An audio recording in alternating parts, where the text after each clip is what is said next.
Okay, folks, on behalf of Project AIDS International, I'd like to thank you for coming to this press conference.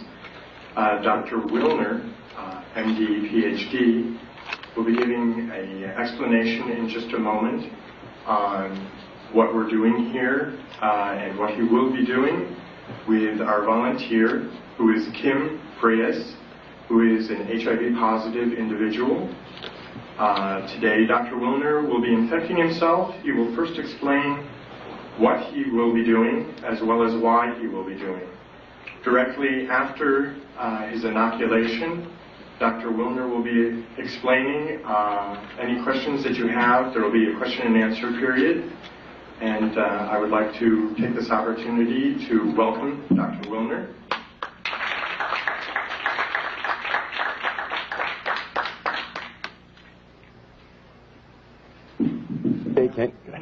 I don't know if you can hear me without the mic. Yes. You can hear it. Okay. And because I've done this needle sticking several times already, I'm familiar with some of the things that are put into the press afterwards. And so I want to make a few things very clear before I even start. I have a certificate in sex education, and I taught for a couple of years at the University of Miami Medical School during Sex Education Week to the medical students. I want to make it perfectly clear that I support responsible sex. I call it responsible sex because it goes much further than the concept of safe sex. And I'm not so sure that I know what safe sex is.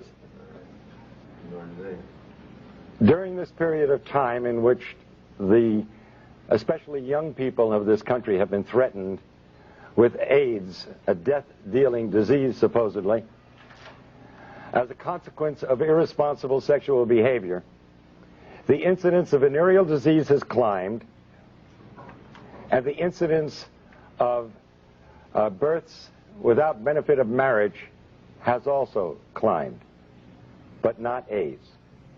Really very interesting. So this apparently does not have an effect on the sexual behavior of our young people. And I never for once thought that ever would. It never has throughout history.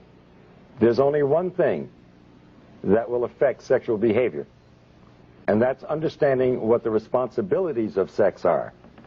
That number one, you're dealing with the feelings and emotions and the lives of another human being when you enter into a sexual contract. Number two, you can contract 6 venereal diseases. And number three, an unwanted pregnancy can occur amongst heterosexuals, at least. These are very serious and very important considerations. And the lack of consideration and responsibility in this area creates a cost in human suffering that's incalculable, and a cost in monies that is incredible. So don't anyone out there say that I am for irresponsible sex. But I am against lying to our young people. I am against causing death and destruction through that lie. I am against telling a lie to the young people so that they continue in other behaviors which are truly causing AIDS. Now, you've got to ask yourself the reason that I'm here today. And it's been suggested that I'm here to sell a book called Deadly Deception. There's only 2 ways that you can get the truth to people. By your own words out of your own mouth, and by putting them on paper. And that's the reason for the book.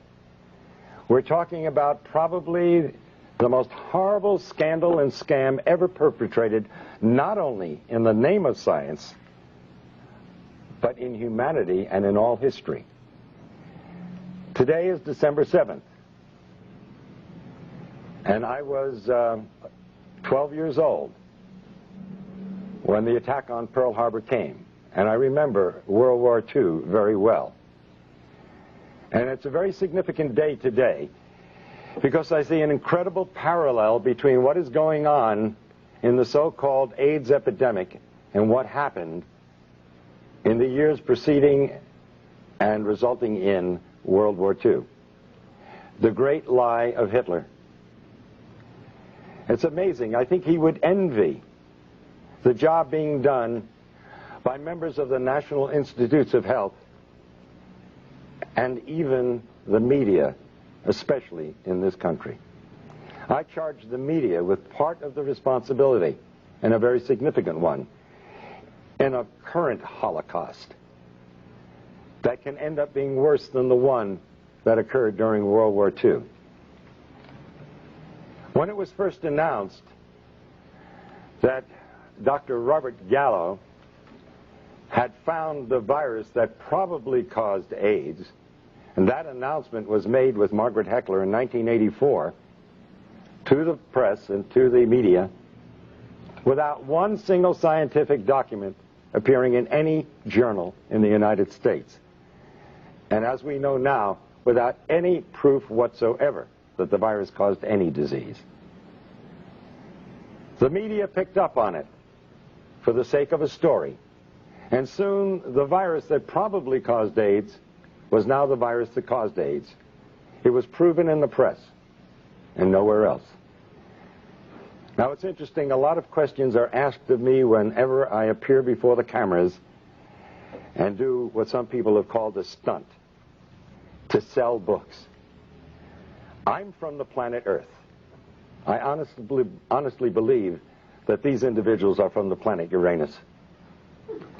How anyone could suggest that I would stick myself with a virus that is supposedly deadly for the purpose of selling a book, that's complete insanity. And I will put the lie to the individuals of the NIH, particularly Gallo and Fauci and Hazeltine and Essex, and the rest of these scoundrels of the worst order. Criminals guilty of genocide, without a doubt. I invite them to take me to court. I wish Burroughs Wellcome would take me to court, because they have been putting out a killer drug knowingly. Because in a court of law, I would have the opportunity to provide the absolute proof and evidence, as I have in my book, Deadly Deception. Now, I'm not alone in what I'm doing here today.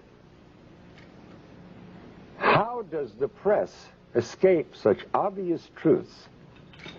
Why would the finest virologist in the world, the most noted virologist, member of our National Academy of Sciences, Peter Duesberg, why would he put his entire career on the line? What did he have to gain? He's already lost his laboratory and his funding. They can't take away his professorship because he's tenured. Why would a Charles A. Thomas, professor emeritus of Harvard, say the same thing? Why would Kary Mullis, who won the Nobel Prize in virology last year, why would he stick his neck out?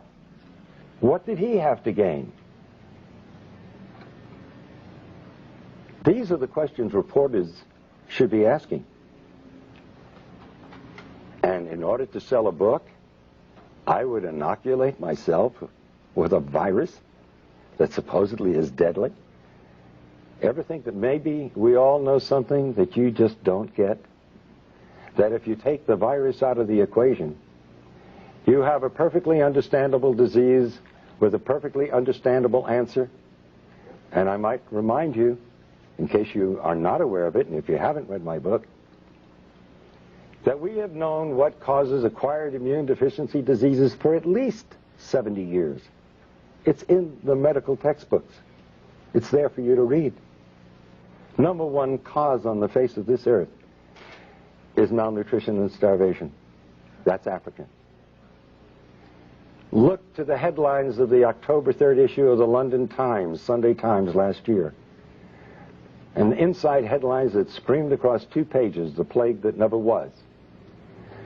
Speak to Philip and Evelyn Kreinen, who head Partage with an organization of 250 people their own hospital, their own doctors, their own laboratories, who have lived in the heart of the epidemic, supposedly, or the supposed epidemic, for 5 years. There is no epidemic. It doesn't exist. They are there. They're not some character who goes through from the World Health Organization and says, oh, I've seen the people dying. Of course you have. We all saw them on television in Somalia. What do you think you were looking at? That was AIDS. Due to starvation. Due to malnutrition. It's no big secret what's causing AIDS. We've known it for 70 years. Number 2 is drugs. And don't just think of street drugs. Because the number 1 cause of AIDS today is actually 2 medical drugs. AZT, a drug that was discovered in the 60s as a chemotherapeutic drug for cancer and was shelved because it was too toxic to treat cancer. A drug worse than cancer is being used to treat people who are immunosuppressed. Now let's go back to the other causes of AIDS. So it's not only street drugs but medical drugs, but now 3 is radiation. What do they worry about at Chernobyl and Nagasaki and Hiroshima? But number 4 is chemotherapy. Number 4. The number 4 cause of death of acquired immune deficiency diseases. Chemotherapy. And the most toxic chemotherapeutic drug of all times, AZT, is what they're now using to treat AIDS. And the Concord study, completed last year. Now, can you imagine saying to the world, where was the press? Where are you people? Here they're giving a drug that costs thousands of dollars a year, and it doesn't do any good? That's if you want to believe that. But did anybody here bother to look at the insert, the paper that comes with the drug? It's a DNA terminator. It means it is a terminator, just like the movie. It terminates life. You terminate DNA, you terminate life. And they talk about side effects in the insert. When are you going to learn there is no such thing as a side effect in medicine? It's an unwanted direct effect. And you know what one of the unwanted direct effects of AZT is? Lymphoma, cancer, one of the diseases of AIDS, as they call it. Oh, another so-called side effect, which is really an unwanted direct effect, Pancytopenia. You need a definition? Pancytopenia. Pan, all, cyto, cells, penia, loss of all your cells. That's AIDS. That is the definition of AIDS. So AZT, by definition, by their own drug insert, causes AIDS, and nobody survives AZT. That will eventually lead to your death. And they've cut the dosage way down because it was killing them too fast. It's like giving somebody a large dose of strychnine and they die within 5 minutes. And so the next person, you give them a few drops of it and they last 4 or 5 days, and you say, strychnine's a wonderful drug. This person lasts 5 times longer. This is the kind of thing that they present to the world. Now, I have offered for over a year now, and I continue to offer it, $100,000 to anyone who will give me one scientific document that proves that HIV causes any serious disease. It doesn't. It is a scandal and a scam beyond belief. The virologists who are responsible for this, what do they have to gain? Now, I don't know what Dewsbury had to gain, or Charles A. Thomas, or Kary Mullis. He already got his Nobel Prize. Why does he come out and say it? And he's the one that found the test, the PCR reaction. And he said that there is no body of evidence that supports that the virus causes any disease whatsoever. But what about the individuals who have perpetrated this lie? They are all multi-millionaires. What do we have to say about the National Institutes of Health when a private laboratory, independent laboratory, found AZT to be 1,000 times more toxic than the laboratory of the NIH? We can understand a 5% error in a laboratory, even a 10% error. But a 10,000% error or 100,000% error? That's fraud. And as I understand it, the word has gone out, and there's even documents and letters to prove it, that the CDC, the same organization that let blacks go untreated with syphilis, well documented, just to see what would happen with the disease. This same organization who had to admit that they can't give in on the AIDS thing now because nobody would ever be able to trust the government. I think the last election tells us what the people think about government. But science is acting no differently than politicians do. And now we have disease by politics. Isn't it strange that the same day or the day after Robert Gallo filed for a test for HIV after it was announced? This sounds like premeditation. You mean he just happened to have this test available?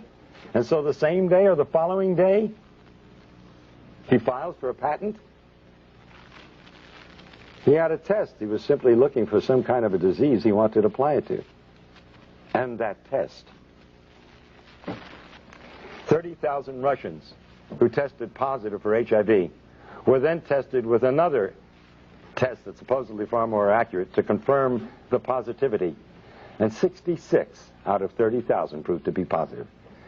That means that the test HIV is 99.997% inaccurate. You want to take a test that's 0.003% right? And you're going to rely on that? But that's what they're doing to people out there. They're taking a test that is not only invalid, it's totally misleading. In fact, when you get results like that, then I would say you're going to be more correct that if you're read as being negative, consider yourself positive. And if you're positive, consider yourself negative. And by the way, at the request of many individuals, I did go for a test a couple of weeks ago in New York City at the biggest clinic there that does more testing than anybody else. And the doctor who ran it was bragging about the fact that he did more. When I told him about the book I wrote, he said, "Shh, don't say anything. My patients might hear." Okay. I tested negative. And of course, Fauci said that you need, or when he was answering what I did in Cleveland a week ago, he said, well, he's going to have to stick himself 300 times to transmit the virus. Where are you people in the press? 300 times to transmit a virus? You cannot have an epidemic under those circumstances. If you can't transmit it by blood, you certainly can't transmit it sexually. Unless you're into real sadistic acts during sex. I don't know how much blood you want to draw. It's literally unbelievable what they're getting away with. How does the press let this go? Oh, an epidemic. United States government says 12,000 people died each year from 1985 to 1992. Now, a child in public school will tell you an epidemic starts out in 1 year. You got everybody's involved. That's where they would put it. 12,000 a year for 7 years in a row? That's not epidemic. By definition, it's endemic. And you would expect in 7 years, considering it spread sexually, that you'd have probably 15 to 20 million. We're a pretty active country when it comes to sex. We like to put it down, but we sure belie it in the behavior that we do. Oh, an epidemic, really. In Russia, 105 deaths from AIDS since 1987. In Philippines, 80 deaths since 1984. Epidemics? There is no epidemic. But who has to gain from this? Dr. Duesberg? What is he gaining from this? That alone should alert the press to who's telling the truth. And if you hear an argument amongst politicians and one calls the other names and doesn't answer the specific charges scientifically, who's the liar? Fauci and Gallo, instead of answering the scientific conflicts and contradictions that Dr. Duesberg has so brilliantly pointed out, instead of answering them, they call him a homophobe. Can you imagine? I've been called a homophobe too. I wonder, I come here with a message of hope to not only the gays, but to the blacks and the Hispanics and all the other outcasts of society, which strangely enough are the only groups that have been connected with the so-called AIDS. Because you see, if you belong to one of those groups, you've got AIDS.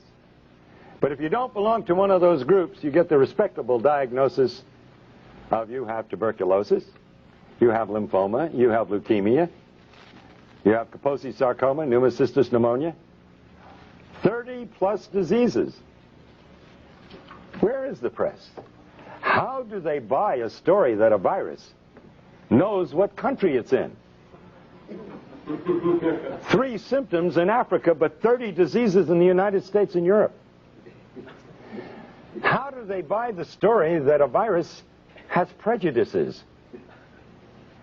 It prefers men over women 9-to-1 in the United States and Europe, but men and women equally in Africa. It knows whether you're gay or straight, married or single, black or white. It should be hired by the immigration department because it does one heck of a job. This is what they've been feeding to the public, and this is what you and the press have published. It's funny, every time that I've stuck myself with a needle, I get calls from major television shows by excited young people who want to tell the truth. And then I get a call 3 days later telling me that it's been nixed at a higher level. That's no surprise. After all, who am I fighting? 2 drug industries. One supposedly legitimate and the other illegitimate. And they do an awful lot of advertising, the supposed legitimate ones. All those things out there that they sell for your colds and everything else, that's the pharmaceutical industry. And they also put out prescription drugs, most of them. And they pull the purse strings. And so we have a better propaganda machine in the United States than Hitler had in his time. You see, Hitler pulled off a lie, and he was condemned for it by most of the world, although believed by 3 major groups of the Axis powers. The liars and killers like Fauci and Gallo and Hazeltine and Essex and Flossie von Stahl and the Margaret Fischels, these people are getting by with the lie and getting paid immense sums of money for it and praise from the rest of the world while they murder. The study at the University of Miami was completely fraudulent. You see, I believed that the virus caused AIDS from 1984 to 88, and I treated AIDS patients. One of the few doctors willing to. Doctors were scared for their lives to even treat the patient. By the way, sticking my finger, nothing new. I did it lots of times in treating my AIDS patients. And in fact, it's amazing that in spite of the fact that we are at such great exposure to this deadly disease, the incidence of the disease amongst medical personnel of all types is less than the general population. This is a first in the history of science. Think about that. How is it possible? Maybe the virus has nothing to do with it.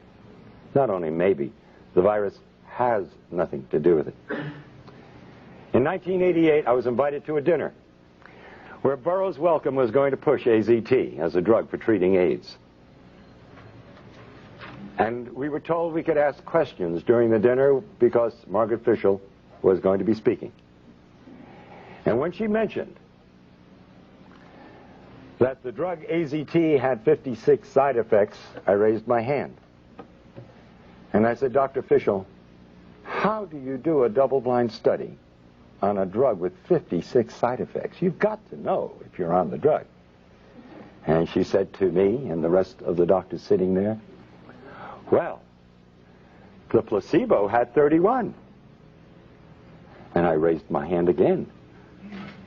How could a placebo have 31 side effects? How could an inert substance have 31 side effects? I didn't know what was wrong then, but I knew there was something wrong. I knew there was something dreadfully wrong, and I didn't know how dreadfully wrong and how deadly wrong it was. But the answer came years later. The FDA, as you probably know, released AZT after 4 months of a proposed 6-month study. They cut it short because one group in this double-blind study where nobody knew who was on what, one group was doing better than another group. And so out of compassion, they terminated the study. I don't blame them for that. And sure enough, the AZT group was doing so much better than the placebo group. And so they released the drug. But then 18 months later, their own investigator from the FDA brought back his report. And guess what it showed? The participants in the study knew the first week who was on the drug and who wasn't. You didn't have a double-blind study. It wasn't the Cadillac of studies. Not only that, some of those on AZT admitted to sharing their drug with members of the placebo group. That explains the 31 side effects in a placebo group. Some of them were taking AZT. Side effects. But, and by the way, that makes it a complete washout as a scientific study. Right then and there, the drug should have been discontinued, called back. But then came the kicker in this report. The individuals on the AZT in the 4 months of the study received 6 times more blood transfusions than the placebo group. What happens when you get a blood transfusion?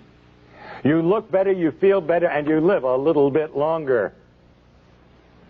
But the most important question and lesson from all of this, you must ask the question, why did those on AZT need 6 times more transfusions in a 4-month period than the individuals on the placebo? Because you're dealing with a killer drug, and you need those blood transfusions to survive, and coincidentally they made you look a little bit better and healthier than the other group. And then, after I go through all this, invariably somebody's going to ask the question, so what really causes AIDS? And I had to say it 10 times or 20 times in my book, and I'm going to say it again now. We have known for 70 years why the other individuals in the study died. The number one cause is malnutrition and starvation. Well, to an extent that was true of some of these individuals, but only true because of the second reason. The number 2 cause is drugs. You recall, you fellows and gals in the press, a couple of weeks ago you reported in your newspapers that we were killing off our senior citizens with too many drugs. And how do you cure them? You get them off the drugs.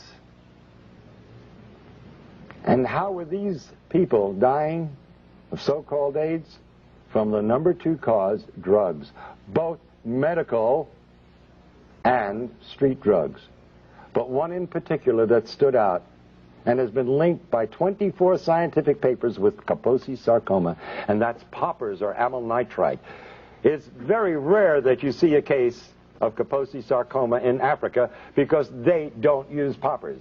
And this is the first disease, human disease, we can't give to a simian monkey. And I'm talking about legitimate diseases. Because you see, the virologists have been coming up with more diseases than you can imagine. And haven't you bothered to notice most of them never pan out? They disappear from the headlines, and they're never heard of again because they weren't diseases really in the first place. Like SMON, a disease in Japan.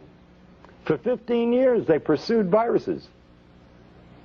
And what did it turn out to be? Enteroviroform, a drug for diarrhea that they were using over there. Amazing, isn't it?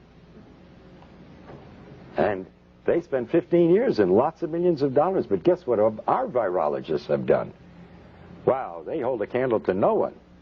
For 20 years in Nixon's war on cancer, they spent over $20 billion looking for a virus that caused cancer. And they came up empty-handed. They not only couldn't find a retrovirus, which was the ideal choice because it doesn't kill cells, and it's multiplied by the cells, which is what cancer cells do, but they never found any disease that it caused. But guess what they chose for the scam of AIDS? A retrovirus. Already $20 billion in 20 years, we found nothing that it does. And we also found out absolutely it doesn't kill cells, because if it did, it would commit suicide. It needs the cell in order to replicate, to be alive. So the epidemic would be over before it began. It's impossible. But this is the virus. They've just spent another $20 billion in only 10 years' time. And they're asking for more. And now they want to give us a vaccine. See? Oh, will they make money with that? They not only have a test for HIV, which, by the way, is not for the virus. It's for immunity. Like I say, it's the first disease in the history of medicine. When you're immune to it, you're going to die from it. But now, they want to give us a vaccine. The test HIV tests for antibodies, not for the virus. Well, antibodies is what you get when you use a vaccine. You want to produce antibodies to fight the disease. I'm at a loss to understand. If we already have the antibodies, why do we want to create the antibodies? Kind of redundant, isn't it? Oh, by the way, if you take these very same antibodies and you put them in Gallo's culture in his laboratory, you just ruined his multi-million-dollar culture that he's making a fortune out of.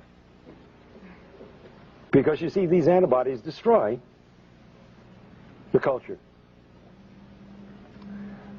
Does the press bother reading? Do they understand the English language?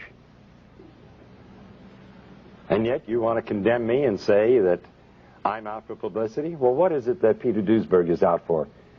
He held the reputation, and still amongst honest scientists, as being the foremost virologist in the world. What is Kary Mullis out for? He just won the Nobel Prize. Why does he want to put at risk that incredibly marvelous reputation of being a Nobel Prize winner? Why would he put that at risk? Unless maybe there's still some honest scientists around. Now, what about the rest of them out there? You know, I often ask myself the question, if my children were still in school, and I had house payments to make, and I had to put them through school, etc., would I be doing what I'm doing today? I don't think I've ever answered the question because I'm kind of afraid of what I might answer if I was going to answer honestly. And he who is without sin shouldn't be casting any stones. So I won't cast the stones at the thousands and thousands and thousands of virologists out there who are going along with this scam. Because, you see, they would be out of jobs if they dared criticize Margaret Heckler or the heads of the NIH. They'd be out of jobs, and they'd have families that they have to support, and futures that would be down the drain. You don't cross the establishment. And so the lie is being perpetuated by the silence.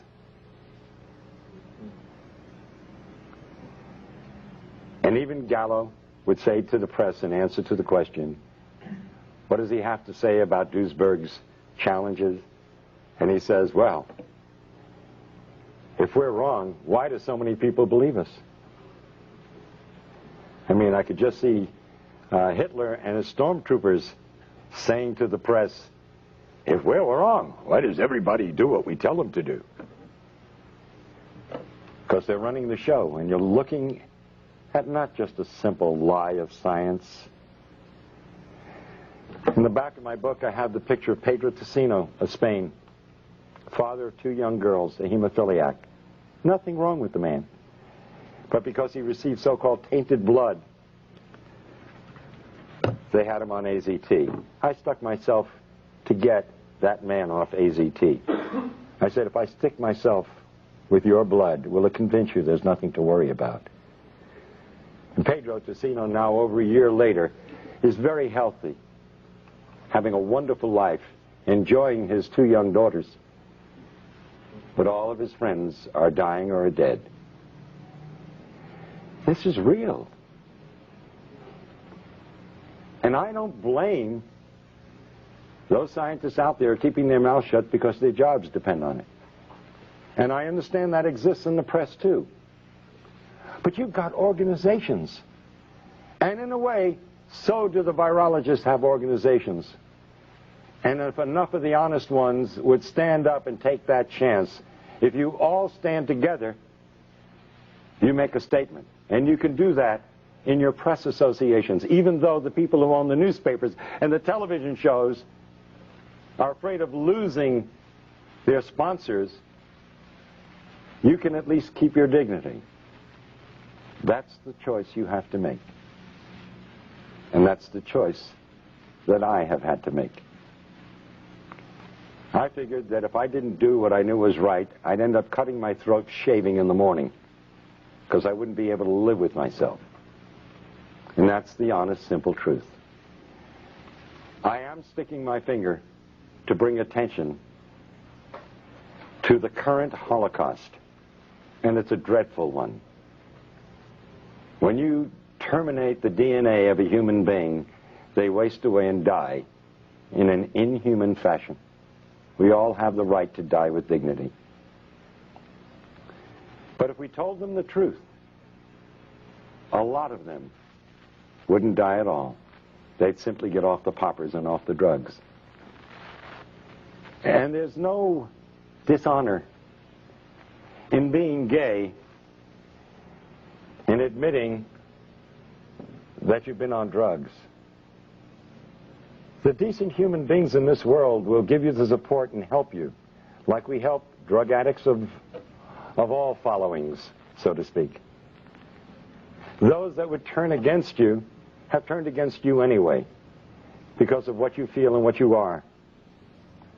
And there are even some religious groups who have turned against the gays and said it was God's vengeance. How can you believe in a loving God and believe that that God would cause such a terrible disease amongst humans? Now, this is a man-caused disease, but we all make mistakes in life. And that shouldn't stop the compassion and the love and the understanding of decent human beings.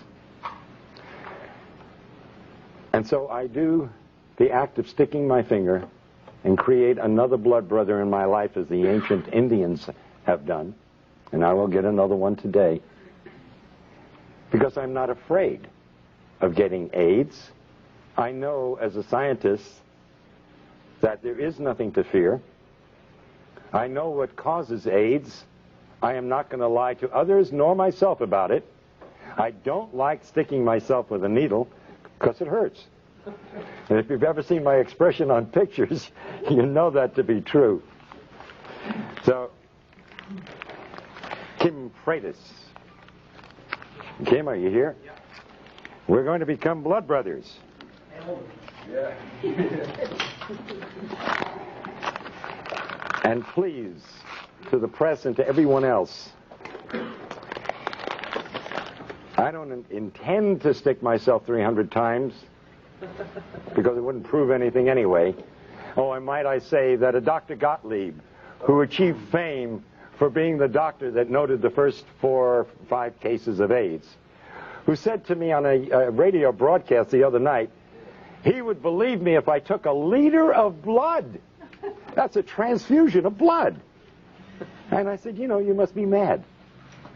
What is that going to prove? If you need a liter of blood to get AIDS, then nobody's going to get AIDS. Right.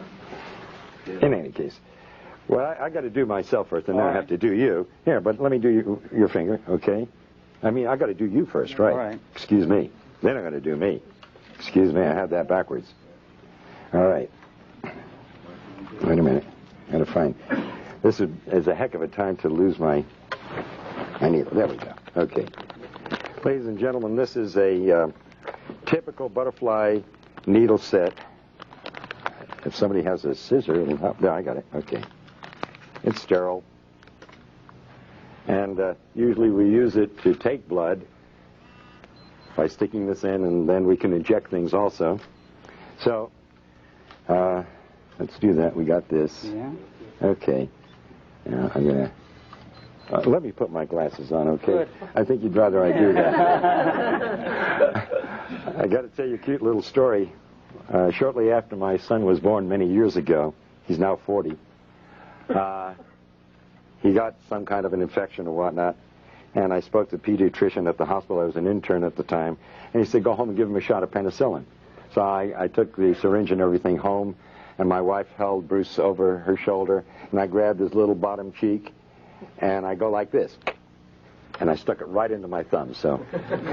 Careful. You can tell I don't like doing this, never have. Okay. We want to get a lot of blood. There we go.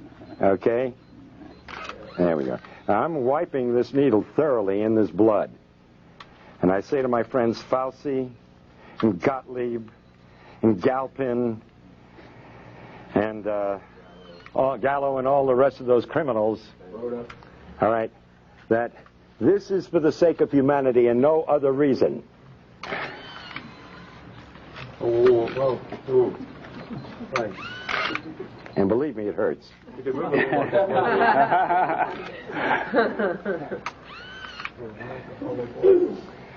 And this is in the hope that it'll save the lives of millions of individuals who will die because of the greatest lie ever told. Thank you. Thank you. Get off drugs is right. Get off drugs. Now, I will be happy to take questions from the press or from anyone for that matter to clarify in your minds if there's any doubt whatsoever. Yes. You said, I have several questions actually. You said that you were tested in New York by a leading physician there. Can you say where that was and by whom? Yes, it was in the Greenwich Village area. In fact, Karen, I think you have the issue of the native. That ad should be in the back of the native. If you'll get it, we'll give you the name and the address of the clinic, because it's widely advertised. And that's where I went, where everybody else is going. And he's recognized by the state of New York, and the forms he uses, which I filled out, are from the state of New York. And by the way, I do have a copy of the document which states that he gives you the answer to the test in 15 minutes. So it's quite a racket. And by the way, it's very interesting because that you asked the question, because you see, I was in a quandary as to what possible purpose could this serve. If you have a test that's 99.997% inaccurate, what are you proving? You would treat somebody with a deadly drug on the basis of a test that's totally worthless. And by the way, let me point out that a research group in Australia in the past year have stated that not only is the test completely inaccurate, it's totally nonspecific. Yeah. That you could be positive if you had the measles, if you had the flu, if you had a flu shot from your doctor, or if you had any one of 100 diseases. Let's look at the scenario. This is serious business. Yeah. Somebody gets the flu. or gets a flu shot this year. But so what you're finally suggesting is that the man that you this prominent physician in Greenwich Village, he in fact said, don't tell anybody about this because I'm making money off of these tests. Are you finally saying to people, don't get tested? I am saying absolutely do not get tested. Would you advise anybody to take a test that's 99.997% wrong? And you're saying that... That's insanity. And by the way, when I said to this physician, when he asked me why I was there, and I told him I was a doctor, I said, because I'm in a heavy risk group. He said, aren't we all? And laughed about it. Because everybody knows that the medical profession sticks itself all the time, and the only individuals who are going to die of AIDS who are part of the medical profession in any way, shape, or form are those who are taking AZT or other drugs. Go ahead. You said that AIDS is not an epidemic, it's an endemic circumstance caused by a variety of factors, including malnutrition and drug use. How then can you explain the years of potential life loss in the 250,000 plus people who have died of AIDS, according to CDC definition, where drug use has been going on for centuries, and suddenly we're losing people in their 20s and 30s because I'm not sure what you're... Okay, that's an excellent question, really. And you're using your head. That's the kind of question you should have been asked of Gallo at the very beginning. And by the way, you said 20s and 30s. Our healthiest people. Isn't it strange? You got a disease, the first disease in the history of mankind, that affects our healthiest? But what happened in the 60s? The drug culture began. What happened in the 70s? It heated up. At the end of the 70s, the gays came out of the closet and became an identifiable group. Now, I'll ask you, in the sense of redundant question, but yeah, I think it'll get the point across. I'm going to name 5 of 30 diseases. Tuberculosis, a new disease. Lymphoma, oh, that's a new disease too. Leukemia, oh yes, that's a very new disease too. Pneumocystis pneumonia, another new disease but lesser known. And Kaposi sarcoma, another new disease? No. These diseases and the other 25 have always been around. It's real easy, it's real simple to create an epidemic. You simply take a bunch of diseases and put them under one heading and then claim that one virus is responsible for it. Well, that's nonsense. First of all, let me offer the proof. The reason it appeared, which I think is the essence of your question, as though it were some new epidemic coming on, is because it appeared in a select population, the gay population. But it only is appearing in gays who are on drugs. Only. And especially, and substance abuse, right. And remember, by the way, too, that alcohol is a drug. And remember, these individuals, many of them, extremely promiscuous, would get one venereal disease after another, and they'd be taking antibiotics for these diseases all year long. And it's a matter of medical fact that antibiotics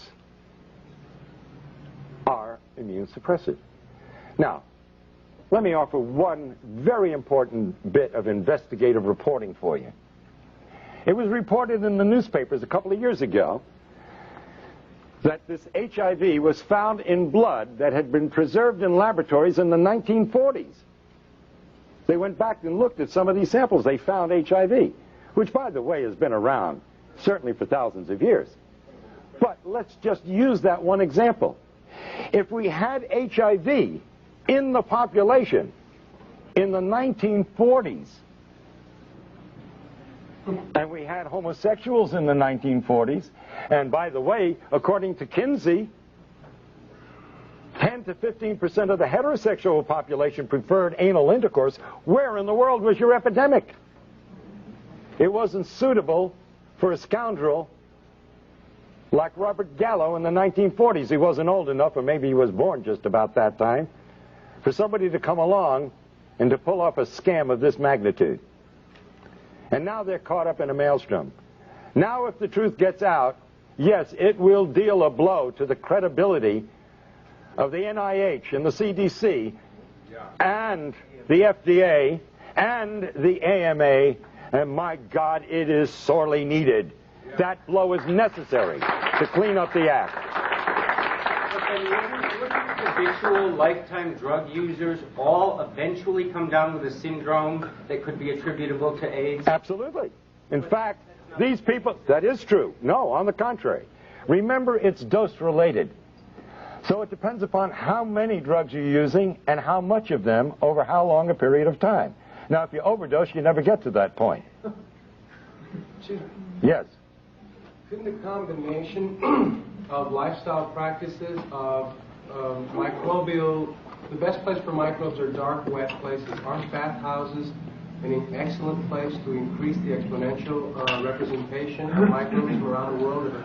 If men who have had sex with 1,000 other men through the year have contact with those same men who are themselves are very similar, do you think that that adds an incredible amount of immune suppression that is not suffered by the rest of the population who does drugs or those other things? Do you think that that has... Well, I don't know. You see, the Romans and the Greeks had bathhouses, and there's no evidence that pardon me? Not with ecstasy, MDA, poppers, and all the things that are going on.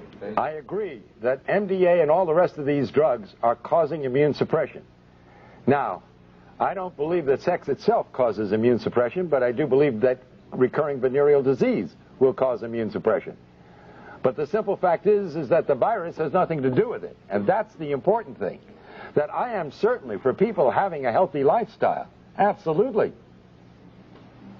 But let's not get into the idea that this is, again, a contagious disease.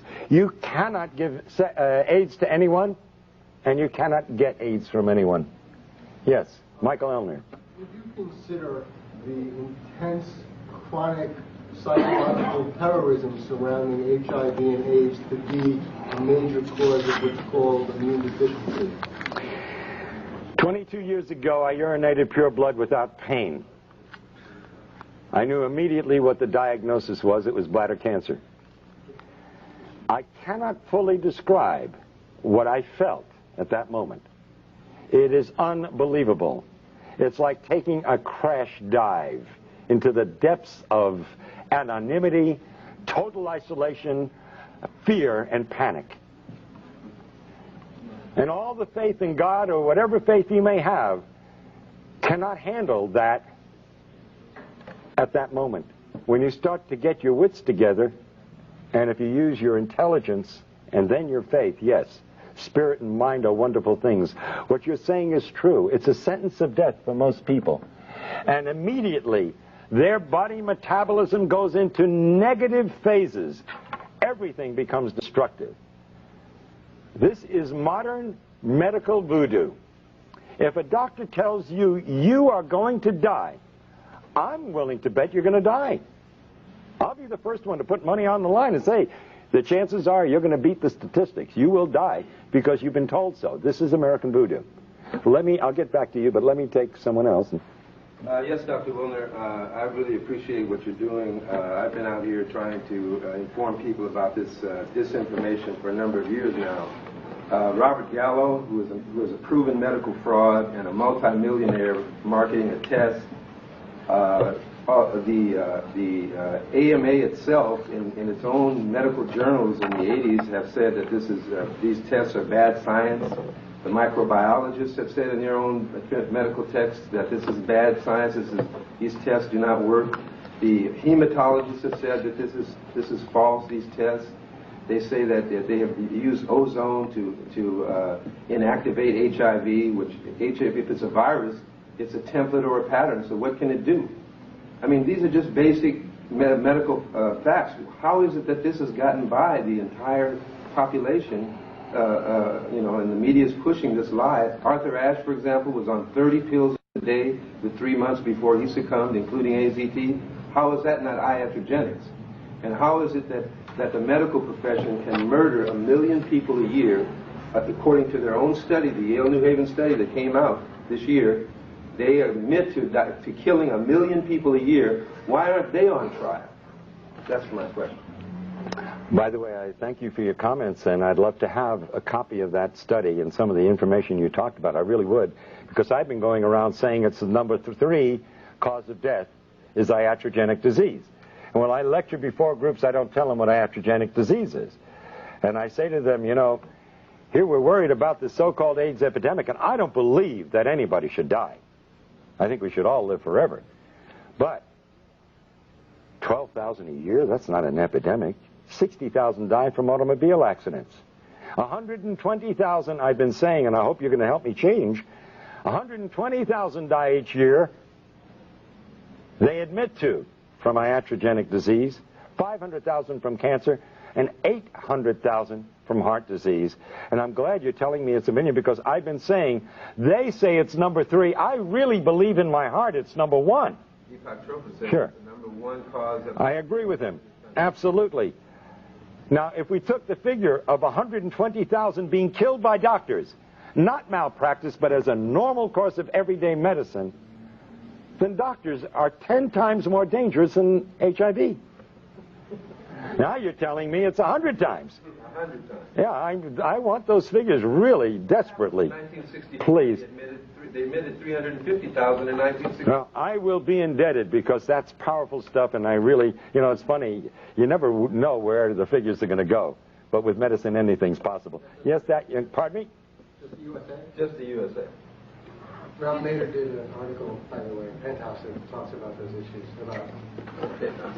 Yes, ma'am. To add a comment to that, yesterday the group announced that 300,000 Americans die annually from diseases and illnesses related to being overweight. So I don't know how that multiplies out, but it would certainly be a lot more dangerous to be overweight than to be HIV infected. You know, that's a very good point. Yes. There you go. Thank you. That's a very good point. You know, I pick up some marvelous ideas from some very bright people, and I can't tell you how much I appreciate it. I'm going to be using those. Do I have your permission? Okay. Could you give some insight on how this mechanism works with pediatric AIDS? Oh, okay. That is another good question. First of all, I challenge anybody, except there are always exceptions, and the exceptions are, of course, as we know, genetics. And children sometimes born under circumstances where we don't have all the facts. But I would say 99% or better of the individuals born with AIDS, if they actually have AIDS, the mother was a crack mother, was on drugs, no question about it, or had obvious incredible immune suppression for what other medical reasons, as they say. I'm thinking of particular is Elizabeth Glazer. And her child got it from her. She had a blood transfusion before the birth of her first child. It was with tainted blood at Cedars-Sinai. She then passed it on to her child. She passed on HIV. The story, yeah. Okay, let's call things HIV, not AIDS. Right. Now what happened? The child, after about 3 years, got very sick. They didn't know what the problem was. Mm-hmm. The doctors said nobody knows what it is. They finally did an HIV test on the child, found out that she had it, and then she died. Ariel died. But there's a gap there. They found out she's HIV positive, and then she died. How much time, and what was done in that period of time? I can't answer that question. I mean, listen, I was in the practice of general medicine for a lot of years. I had one of the largest practices in the state of Florida. And I can tell you, I treated a lot of kids over a period of time that got very ill in their first 3 years of life. You mean they had AIDS? The test that they had. Now, they did a test. I will guarantee you, I don't know what she died of, and I can't answer. But I will tell you, these kids who are diagnosed as HIV, if they're given AZT, they will die of AIDS. Absolutely. Most of them will not die, just like most of the kids I treated did not die. But I had an occasional child that ended up with a meningitis and died. By the way, our current Miss America, who's deaf and dumb, got DPT. That's what made her deaf and dumb. What is SIDS? Yes, sudden infant death syndrome. Can Yes, now we'll go back to you. Go ahead. How do you explain then the T-cell decline in those who have not taken AZT and are not psychologically at effect? You know, don't believe it to be a Wonderful question. Really great. Now let me tell you a little bit about medicine. See, I was always confused by this T-cell thing. Because T-cells are nothing more than lymphocytes and leukocytes. They're our body's way of fighting infection. Now, when somebody came into my office with a bellyache, I would do a white count, which includes the T cells. Now, if the white count was like 5, 6, 7,000, didn't think anything of it. There's a bellyache, some bad food, maybe a viral infection, you know, the great dumping ground viruses. They even had me thinking that way. But if it was 20,000, I alerted a surgeon. You see, the body creates the T cells when it needs it. If you don't need it, you don't got it. Why would you walk around with a lot of T cells when you've got nothing to fight? And I can tell you one thing we have always known. There is no correlation between severity of disease in AIDS, so to speak, and the T cell count. It doesn't match up, and I'll tell you why. You look a little bit confused when I said the fact that you will not have a high white count unless you have a severe infection. However, which means that if you don't have a high white count, it's not bad. If there's nothing else wrong with you, then I'd say, well, that's normal. Well, why do you want a high white count? If you got a bad cold, you'd get an elevation in your white count. Now, we know for a fact, it's well documented, that you have individuals who have died with AIDS with elevated T cells. And we have individuals who've been healthy. And when I tell you healthy, I feel sick by comparison at looking at some of these individuals. And they test out incredibly well. The best, healthiest specimens I've seen, the kind that most women say, oh my God, why is he gay? You see? Because he's so good looking and so handsome and so strong and so healthy, you see? They have no T cells. So T cells, you don't count T cells as a barometer of how one is... No, because yes, you can use it to some degree as a barometer, depending upon the situation, but basically, no, you can't, and I'll tell you why. You know that you can change the T cell count if you worry somebody? Completely established.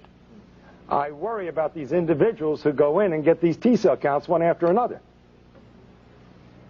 because their whole life is focused on these T cell counts. And when it goes down a little bit, instead of being reassured, which is the way I would interpret it, they get panicky. Now they're really doing damage. And at some point, if they're on drugs, and sometimes even if they're not on anything, but because they've been told they're going to die, like the witch doctors of Africa and elsewhere, these individuals will die because they literally worry themselves to death. It's a crime beyond belief. They're the rare ones, I admit. But the fact is, T cell counts absolutely have no correlation with severity of disease. They can be low because you have wiped out your immune system, and they can be low because you don't need them. That's the important thing to understand. It is not a barometer for anything. And they lie, they lie, they lie, and then they lie some more. Is this a real case scenario? I go in, I get tested, I am told I'm HIV positive. My T cell count could, I've heard from cancer research, be cut in half. In other words, 50% of your T cells go on strike, the other 50 keep working. I got news for you. The other scenario can happen too. It can go wild, go way up. Yeah, but if it goes down because I'm told I'm going to die, isn't that enough to get me on AZT? Oh, sure. Absolutely. And once below. First of all, let me tell you something. The CDC that let syphilitics untreated when they had drugs that could have treated, just to observe, this same CDC has already admitted that between 40 and 60% of the cases listed at AIDS were never even tested for HIV. And not that it makes any difference, because the test is meaningless. So could this scenario also happen? I take AZT, because it is a foreign invader, my T cells will go up. Yes, they initially do. And that's exactly what happens. When you challenge the immune system, which AZT does, you get an initial rise. But then the AZT begins to do its dirty work and suppresses your entire reproduction of your T cells, and eventually it goes through the floor. Absolutely. That is the scenario. Yes, we're going to try to finish one or two more of your questions. You say that HIV is somewhere in this. You say that HIV itself is a harmless tissue. It's an innocuous retrovirus. Are you then saying that, as you said earlier about you don't know what safe sex is, that if I go back and report to my gay and lesbian readers, young gay men in particular, and there has been a rise in incidence among young gay men of HIV, again, with the test that you don't believe in. Right. But, Well, it means nothing. Until you give me one single document that proves HIV causes anything, it's meaningless. okay, but what I need to, here's what I need Yes. to know. Is HIV sexually transmitted? Shall I go and report to these young gay men that they need not worry about practicing safe? HIV, this harmless virus, can be sexually transmitted with incredible difficulty to the point where it becomes meaningless. All right? That hasn't been proven. Right, and that hasn't been definitely proven. By the way, in one of the studies which they were presenting of 25 males where the semen was examined, who were HIV positive, they were able to demonstrate only in 2 out of 25 the virus, and they only found 1 in 1,000,000 cells. That is not disease. There's no way in the world, and especially with a virus, a retrovirus that supposedly is killing off the cells it needs in order to replicate, even if you transmitted 1 virus, and it did kill off, and it was this terrible disease you say it is, there's no way it could cause disease. It's impossible. The lie is so compounded and so idiotic and so unbelievable that you literally have to fight your way out of the maze of these lies. They are all unadulterated lies, and the men responsible for them, and women, belong in jail. Yes, and then we'll get...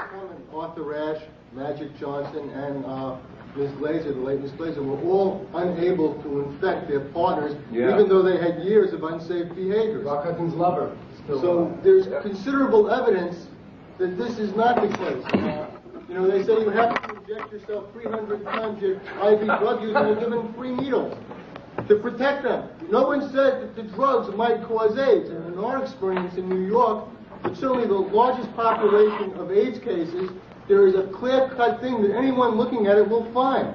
The people using drugs develop the diseases called AIDS, and the people who aren't recover their health. It's that simple.